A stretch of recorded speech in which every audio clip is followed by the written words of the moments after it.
Zombie Chronicles. Now, I may be biased in saying this, it may go down as one of the best DLCs of all time in any game, not just in Call of Duty. It is still selling at a high rate today for a reason. Black Ops 3 was the first Call of Duty to continuously receive updates and DLC even after the next Call of Duty was released. This was a true love letter to COD Zombies fans, and its execution and delivery was S tier. They didn't even reveal it in some crazy post or a teaser or anything. Instead, the head Zombies director, Jason Blundell himself, went in person to a YouTuber's house wearing the shirt as a reveal. What brings you here, Jason? Because I have no idea, honestly, what's going on right now. It's, you know, it's so hard sometimes to really think about.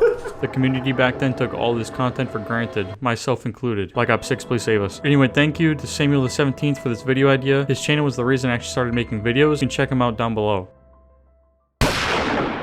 The first DLC map for Black Ops 1 and also brought us our very first actual Easter egg quest with it. This Easter egg originally required 4 players, but thanks to the modders on the PC side, they made a solo Easter egg mod. Starting off round 1, I knife all the zombies to maximize my points and slowly work my way towards the power, as that is the first step in the Easter egg. On round 4, I was finally able to buy into the power room and spun the box and turned on the power. First spin out of the box and got the ray gun. Now all I'll need is the Gersh device and the thunder gun. I was trying to get the Gersh devices, spending every point possible on the box, but no luck. The monkey boss round started in round 7, which was when we needed them. If you haven't played this map before, these space monkeys fall from the sky, and instead of attacking the player, they go after your perks. If you let them break a perk machine, then you lose that perk. All I have is quick revive, so I only need to defend quick revive. And yet, I still let myself lose it without even noticing until round 10, so it's a good thing I didn't go down. That did nearly happen when I got too greedy with an insta-kill. Next round, I save one zombie to spin the box again, and of course, in my second hit, I get the Gersh devices. I run outside past the LCAR-9 wall by and stop at the staircase just before Widow's Line and throw the Gersh device at this generator here. The generator should get sucked into the black portal. Now you need to run over by stamina up and hold square on this console computer. For the next step, I'll have to wait until another monkey round. In the meantime, I take all 3 lanterns back to spawn. You'll know if you've done this correctly if this rocket is lighting up full green. Then I press this button next to the power switch to activate the rocket takeoff. I blow it up with my ray gun for no real reason other than I think it looks cool. Doing that, now open up the pack-a-punch room. Round 12, we have a monkey round allowing me to continue the Easter egg. This is where you need 4 players. All players need to press buttons on the wall at the same time, but with the solo mod, all you need to do is press 1 out of the 4. It will sink into the wall and you will have completed this step. This time I don't lose my quick revive, but I did lose Juggernaut, but I just bought it back. I will need a crawler, so I kill everything else and walk him towards the pack-a-punch room. Here I need to stand on this metal grate in this room for a full minute, which I completed that step with ease, and it may honestly be the easiest step in all of Call of Duty Zombies history. Next, I need to use the lantern to collect letters floating in the sky to spell out Luna. You are also supposed to have a player standing on top of the lantern when you collect the letters, but with this mod, the lantern will collect it itself. Once completed, this white ball will be sitting right here. You now need to get a pack-a-punch ray gun and thunder gun. While I don't have a thunder gun yet,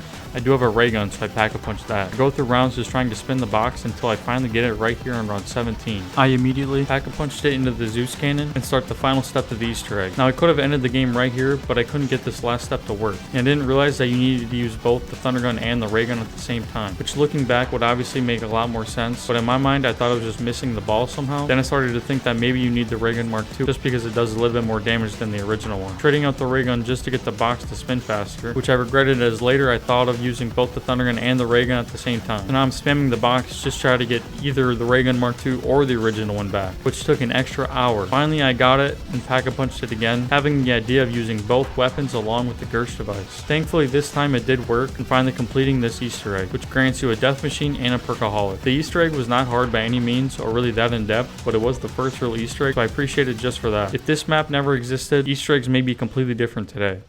Well, I've always liked the monster within idea. I like the zombies being us. It's like zombies are the blue-collar monsters.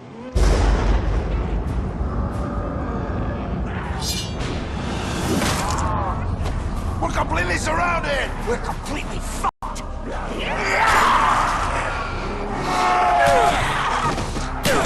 Are you girls kidding me? I've been praying for this shit! Come on! Boys, let's get to work.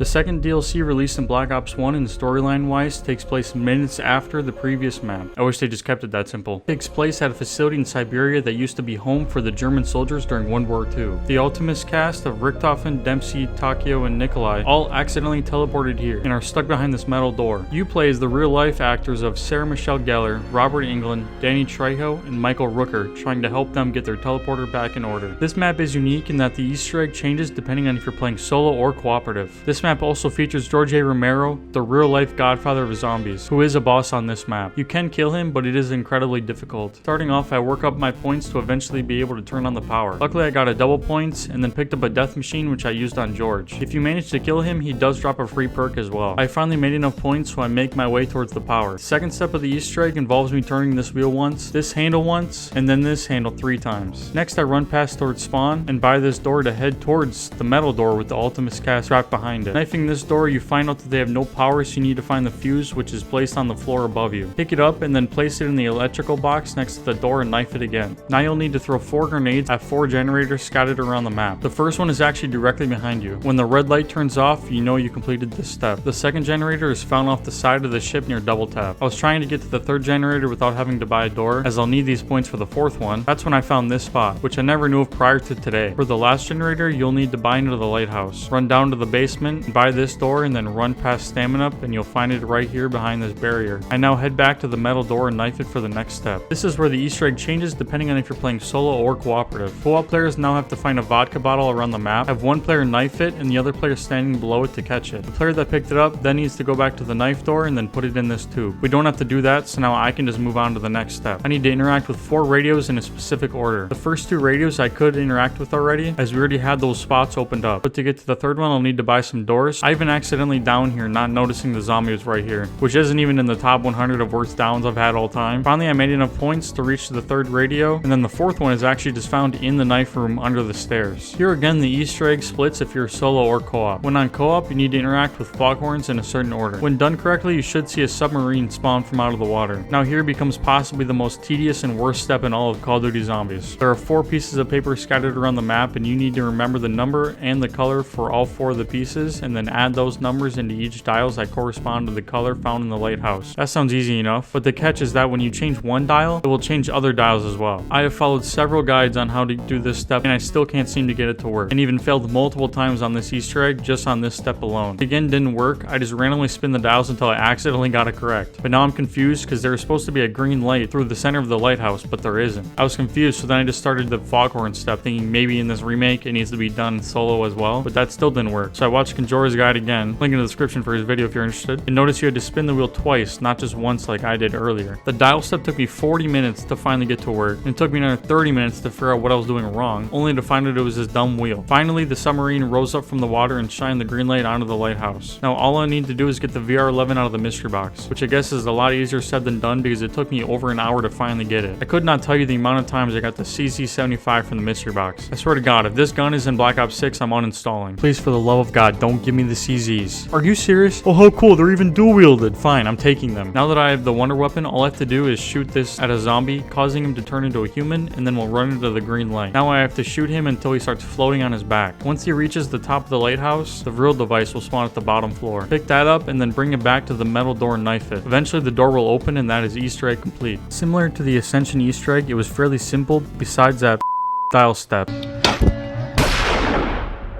Released on July 28th, 2011, this was the 3rd DLC map released for Black Ops 1, and it was extremely different from the last 2 maps. Those maps having a lot of open areas, which mostly translates to it being fairly easy. Shangri-La took a completely different approach by having the map more narrow and longer hallways. Is there even a spot to train on this map? Because I'm convinced there isn't. This map also introduced 2 new boss zombie types, the Shrieker zombie and the Napalm zombie. The Shrieker is super fast, and instead of actually hitting the player, they scream in your face, causing your screen to be blurry. The other boss zombie is a Napalm zombie. It's slow walking, but when it gets up close, it explodes a fire effect that will red screen you if near it. This map also uses monkeys similar to the Ascension ones, but not in the same way. Instead of stealing your perks, they will go after your drops. You have to actually kill the monkey in order for it to give it back. But when doing so, they also change your drop you'll get in return. This can go to your favor as well, because if you let a monkey steal a max ammo specifically, you can kill it just in time for it to drop a perk. Step 1 of the Easter egg is to turn on power. But before that, I make points in the starting room. I yet again get a double points, which gives me another 2,000 points in return. I then buy all the doors to turn on the power. This map is weird in that there are 2 power switches right next to each other for some reason. I had just enough points to get the bowie knife off the wall as well. This next step is actually 4 players only, but with the mod I can do it solo. There are 4 buttons by Quick Revive, and all 4 players need to press one to enter Eclipse mode. It only lasts for about 2 to 3 minutes, and then you'll need to activate it again. Eclipse mode is required to do any steps for the Easter egg. So I enter Eclipse, and then I go to this button near the Pharaoh wall by and press it into the wall. 2 adventurers that are stuck in the temple, and they need our help to escape. Now I'll need to step on these 2 symbols scattered around the button I've just pressed. Typically you need 2 players for this step, both players having 12 slabs with random symbols that'll appear, and each player will need to step on the same symbol to make it fall into the ground. But with this mod I only need to stand on one, and both of the slabs will move into the ground by themselves, making this step incredibly easy. After that, the next step requires 4 players again, with 3 of those players need to be standing directly at the end of the water slide, with the 4th player taking the water slide and holding square on the right hand side of the wall, hitting a lever, and then landing on the metal grate with their teammates, making the grate sink into the ground. One of the explorers, Gary, was stuck in the water below you, and this helped free him. Next I'll need to hit the box to get the wonder weapon, which is nicknamed the Baby Maker. Unlike in my Ascension and Call of the Dead attempts where it took hours to get the wonder weapon, I got it in my 2nd ever spin. So now I need to enter Eclipse mode and then throw a grenade at this glowing ball above the water slide, shoot the ball with the baby gun, and knife it. Now following it until it lands into this water blaster thing, and then lands on this holder just above us. Next I had to turn this valve to leak gas out of the pipes, but now we need to escort this napalm zombie through the pipes that are leaking gas. There are 4 different locations all the way through to the power room. Once you complete that step, you then return to the red valve and flip this lever just next to it. Next I need to buy trip mines and need to throw them down in front of these blue rocks. When they're triggered by zombies, the trip mines should move into these rocks. I do that 4 times and then hold square at this water trap to complete this step. Next I have to knife 12 stone slabs found around in the general area of the starting room. I kept failing this because I couldn't find where the 12th stone was, and it was right here the whole time, hiding behind these vines. Once all 12 are lit up, I head back to the minecart location and throw a grenade at this TP looking thing until it disappears. Then I head into the mud room and change these wheels to the correct symbols. Now I'll need to pack-a-punch the Baby Maker, which is done by standing on a stone slab like this. I got very lucky and had it right in front of the actual pack-a-punch. That slab has 4 different locations that change every time you pack-a-punch. Now that I have packed though, I can move on to the next step. I need to find the 4 gongs around the map that do not make the ball above it turn red. I finally found the 4, and it will make every ball glow yellow with the Treyarch logo around it. Now you need to shoot this ball above Juggernaut, causing it to drop dynamite. Next, shoot the yellow ball above the mud room,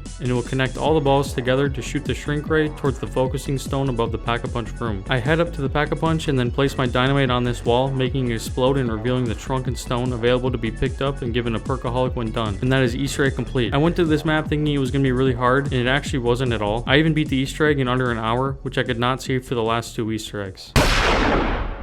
The final DLC to come out for Black Ops 1, and along with it all of the World at War maps, making the Resurrection DLC the first DLC to ever release with no multiplayer maps included. This also was the first introduction to Mule Kick, which allowed the player to get a 3rd weapon when purchased. After this map came out, Treyarch actually had went back and updated every Black Ops 1 map to have Mule Kick. That's right, Kino did not have Mule Kick day 1. I kept restarting until I got the Gobblegum Swordflay, which gives the player 5 times melee damage for 2.5 minutes. This allows me to keep knifing zombies until I was able to gain about 13,000 points. This Easter egg used to need 2 players to complete back on Black Ops 1, but with Zombie Chronicles Remake, it can be done entirely solo, which allowed me to use actual classic Gobblegums than the default ones that give you when using mods. Before I leave this area, throw a grenade at these cages over here. This actually knocks down a couple metal panels which will be needed later. With 13,000 points to spend, I could buy straight to power, and then come to these panels where you pretty much have to repeat a combination of colors in the correct order in which the screen in front of you presents them. And now I'll need to pick up the hacker device. When you pick it up, it does get rid of your spacesuit, which means that wherever you use the hacker, you also won't be able to breathe, unless it's a window room. And if you didn't know, you can actually break those windows too, causing you not to be able to breathe there and essentially ruin your game, which did happen to me in previous runs of this map. Next step, you need to hack any one of these 4 panels, and then you'll be timed to find other devices with a green light on it. You need to find and hack all 4 in under a minute, and then go back to the panels you originally hacked from the beginning and interact with all 4 of them. Another feature the hacker can do is open any door on the map for 200 points. This Easter egg requires you to spin the mystery box a lot, so I'll need to save any points I can. I got extremely lucky and got the Gersh device devices on my 3rd ever spin. In other playthroughs, I had blown through 40,000 points and still didn't even get them out of the box. Anyway, with the Gersh devices in hand, I now need to head back to Area 51 and throw this Gersh device at the panels that we threw a grenade at earlier. They get sucked into the Gersh device and we were on to the next step. Zombies here infinitely spawn, so you can rack up as much points as possible, which allowed me to pack a bunch of my dingo and make 19,000 points. So I need to spin the box to get QEDs, which are like these blue little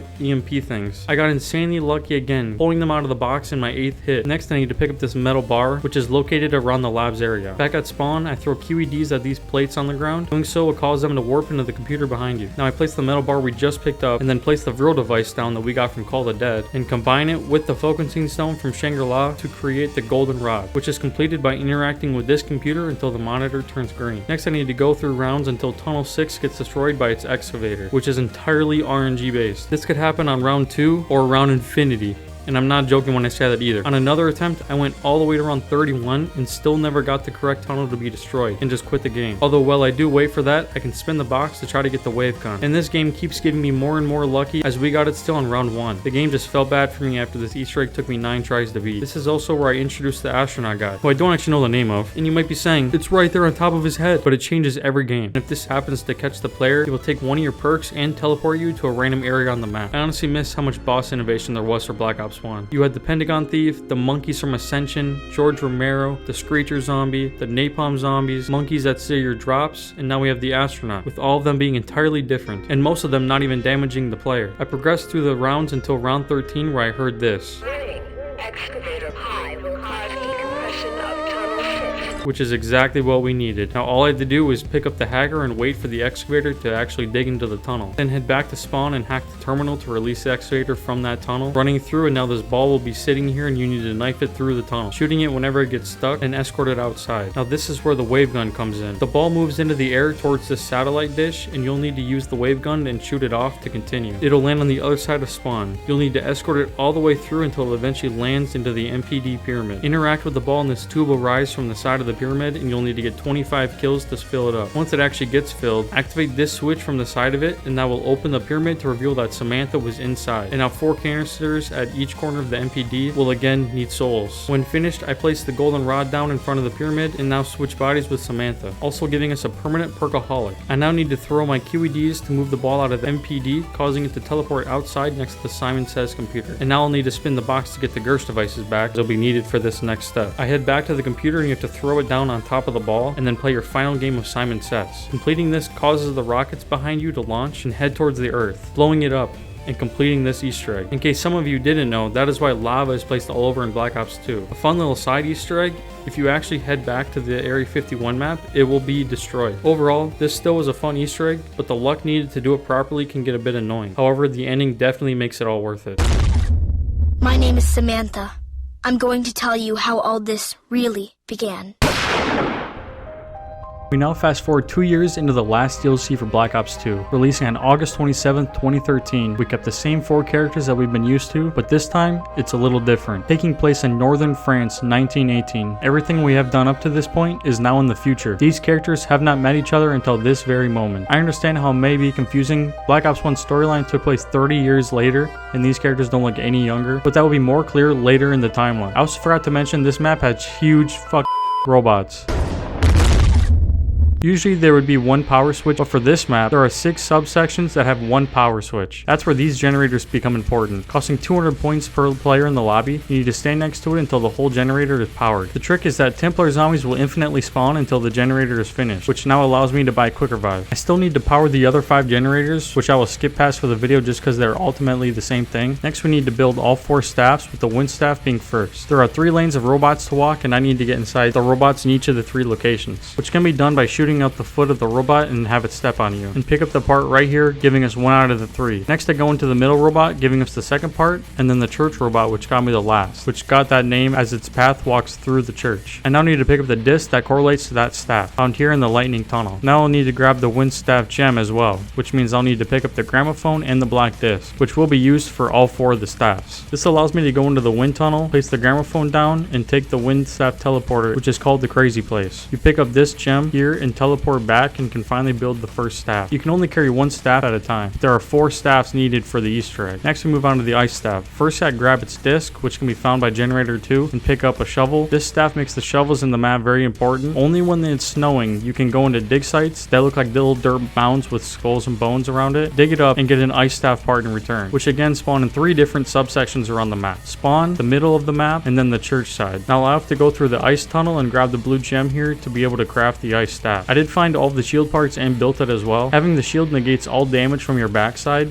or your front if you hold it out. Next I need the lightning staff. All 3 parts for it are actually found while riding the tank, and the tank is found on the downstairs to the church. While standing on the tank, I jump off onto this platform and follow the trail to get the first part. The second part is found in the middle of the map by the mound. The third and final part is found on top of the floor of the church. Then again move into the lightning tunnel to get the gem and be able to craft the staff. And we have one final staff to go, the fire staff, which actually is the easiest to build. The first part is earned once you turn on generator 6. The second part is found when you shoot the glowing plane in the sky. You can then find it on the ground here. The last part is obtained by killing the Panzer, which is the boss for this map. They have a flamethrower attachment when close and have a claw that can grab the player to pull them closer. Fun fact, the Panzer is literally just a zombie inside of a mech suit, which I did not notice until like a month ago. Comment down below if you knew that. So now that we have every staff, we actually have to now upgrade every staff, and this is insanely easy. Wind staff, you have to change these symbols and then shoot 3 smoke stacks. Lightning staff, you have to shoot specific arrows and then change these 7 tabs scattered around the map. Ice staff, you have to shoot the correct symbol correlating to this symbol, which I follow a guide to do. You should not try to do it without it. Once you do all of those, you then have to freeze 3 tombstones and break them. Now with all those steps done, you need to go to the center mound and change the colors to the correct staff that you're holding, shooting the ball found under here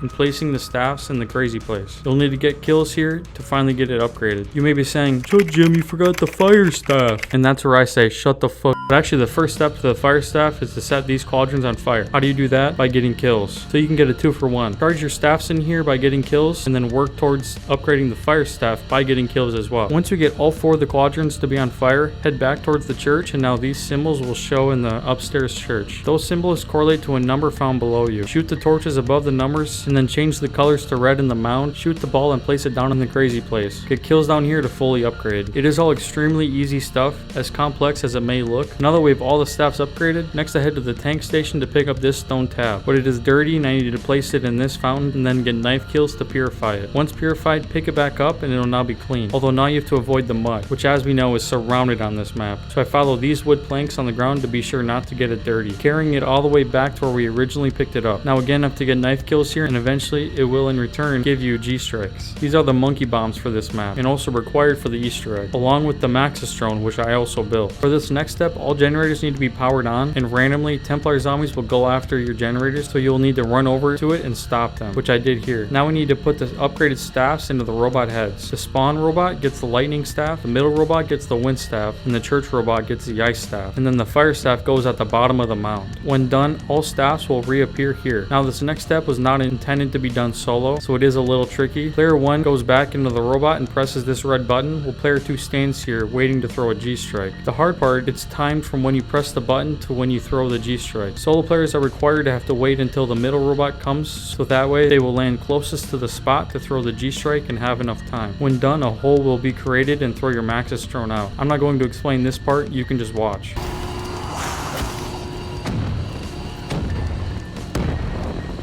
You now have to kill a ton of panzers that spawn. This step alone makes all of this build-up worth it. Next, I fill up 4 soul chests that are found in the robot's footprints. The trick here is that if a robot happens to step here before the chest gets filled, it will reset, so you have to be fairly quick. During this time, you should be checking for a zombie blood drop as well. If a zombie happens to drop that, forget this step and look for a glowing plane in the sky. Shoot it down and then shoot the zombie that would have spawned from it. It doesn't look any different than a regular zombie, but it will drop the Maxistrone. I finished the soul chest and went back to generator 6 to get the reward. These are called thunder punches, and you won't believe it. It took me 5 rounds to get a zombie blood, and then I just took the free one you can get. The very next zombie I killed, of course, dropped a zombie blood. Anyway, now I have to punch misty white Templar zombies specifically down here in this spot. Keep doing so until this tablet drops, and then I'm on to the final step. I place all 4 staffs into the crazy place, and now just need to get kills. But the catch is that you can't use the staffs anymore. The souls of the zombies will go above you into Agartha. Once enough have been killed, throw out the Maxistrone and then interact